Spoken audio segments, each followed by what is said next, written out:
An old darling of mine is like a 90-some Chevy. She rides just right when you turn her on. The only thing sounds better than that old 350's when she's running up to kiss me. When I get home, it's been a hard day.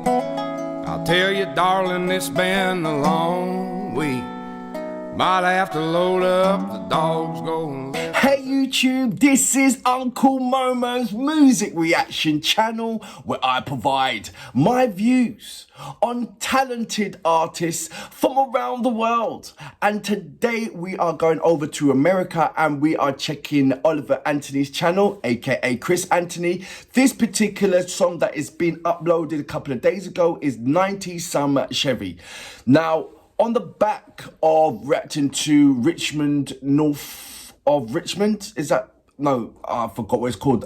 Sorry, Richmond North of Richmond. Yeah, I did get it right. On the back of that, he's opened up so much doors for himself, and I just hope he's experiencing greatness, another level to his life, so to speak. There's always going to be a certain level to life, and it normally happens when you're just being yourself, not trying to be something else that you're not.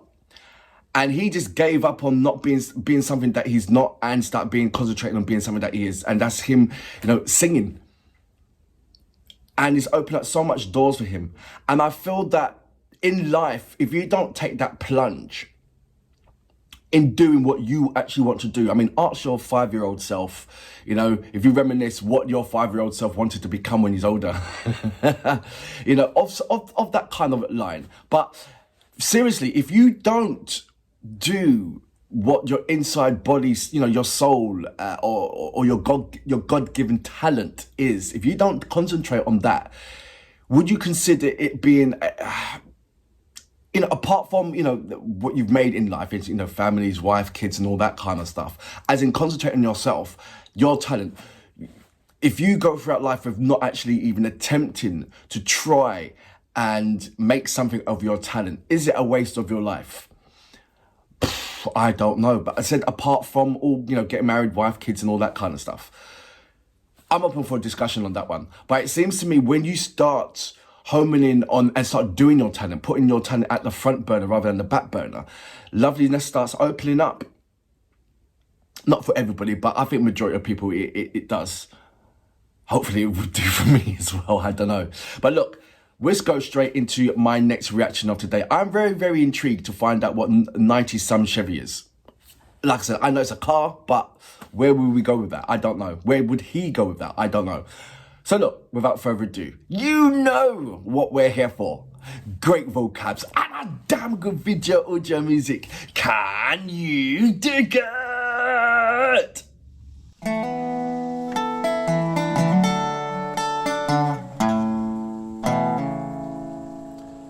Famous old guitar. Darling of mine is like a 90-some Chevy. She rides just right when you turn her on. The only thing sounds better than that old 350's when she's running up to kiss me. When I get home, it's been a hard day. I'll tell you, darling, it's been a long week. Might have to load up, the dogs go and listen to the frogs croaking down in the creek. Didn't I tell you from my previous reactions that when you have like the 90 acres of land, 90-some Chevy. Oh, right, so it could be 90 acres in his Chevy, I don't know. But I told you that he's going to be, with that amount of land, and you're walking around and everything else, you're going to get inspired for so many different kind of songs. And I believe this is what's happening. He's now telling the story of what happens on his land, especially with the dog element, his pets. And no doubt it will start sprinkling down to himself. So watch out for that in future songs. It's going to be him just being inspired by his land. And I think there's a lot of songs going to be coming out on the basis of being inspired by his land.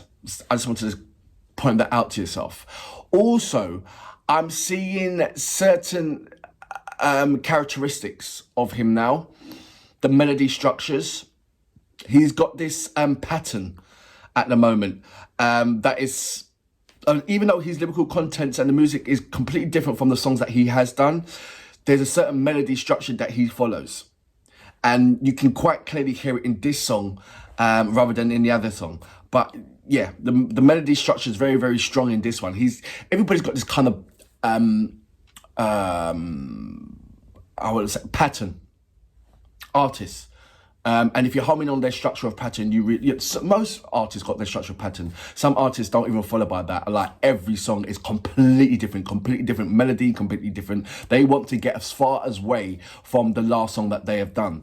And then you got some artists that keep that melody structure the same.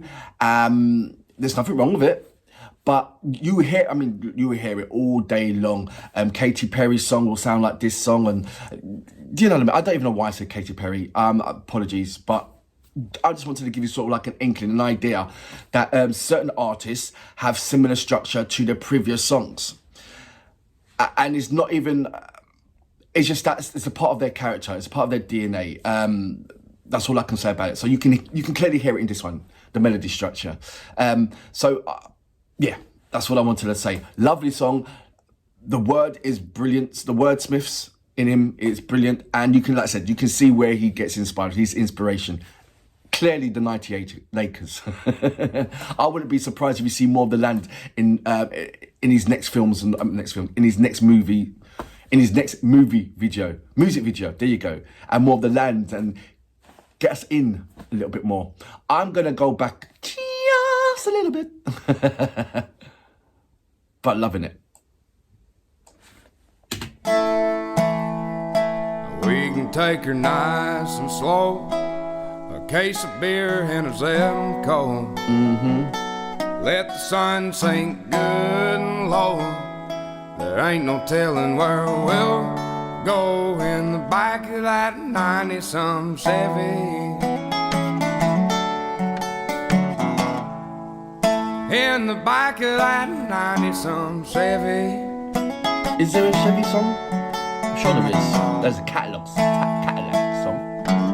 Well, she's hotter than hell, I'm higher than gas. She's sweeter than honey, I'm poor white trash. She ain't had a check that I couldn't cash. I guess that she's my Carter, then I'm her cash. And I've been sitting around drinking on it. Storyteller. I guess I'm gonna have to get me a ring and get it on it. 'Cause that old darling of mine is like a 90-some Chevy. She rides just right when you turn her on. The only thing sounds better than that old 350 is when she's running up to kiss me when I get home. It's been a hard day, I tell you, darling, it's been a long week. Might have to load up the dogs, go and listen to the frogs croaking down in the creek. I love that. We can take her nice and slow, a case of beer and a Zemco. Let the sun sink good and low. There ain't no telling where we'll go in the back of that 90-some Chevy. In the back of that 90-some Chevy.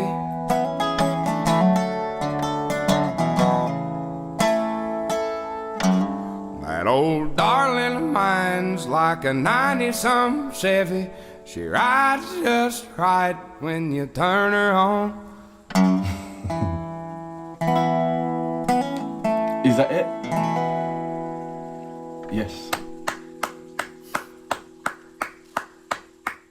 Check, mic check, testing, 1, 2, 3. Mic check, testing, 1, 2, 3. So, Oliver Anthony with 90-some Chevy. In some ways, it was a metaphor. First of all, I thought, is he talking about a woman that he's saying you're like, you're like a 90-some Chevy? Then he's describing the elements of the Chevy and what it means to himself. And then I thought, wait a minute, he's actually talking about the car. But there's certain parts that made me think, no, is he talking about a woman? Or is he talking about the car now? But he saw the car, but not the woman. So there you go. So is the car. but you can interpret it in your own way. And I think that's the way I like the design of Chris Anthony.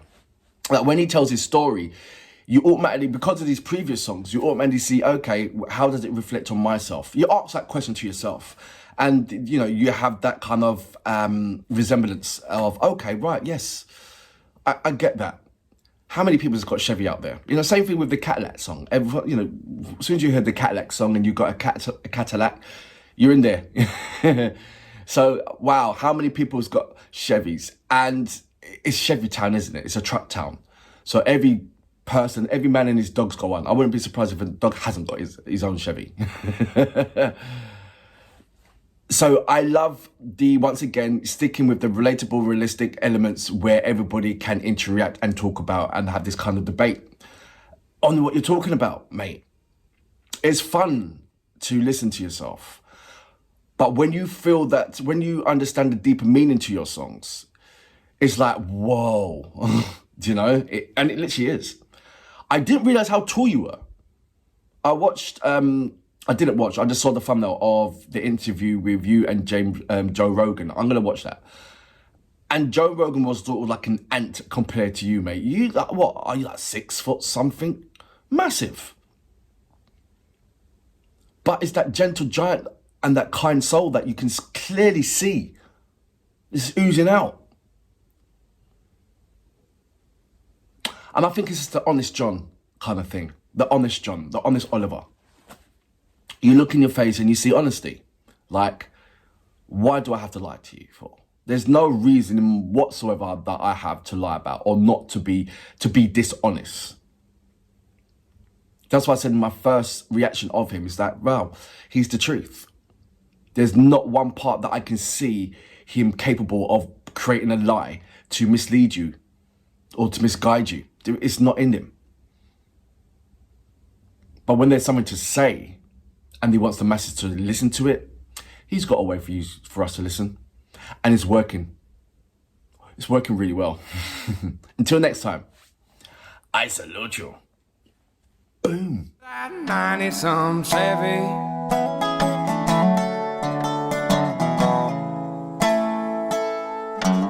that old darling of mine's like a 90-some Chevy.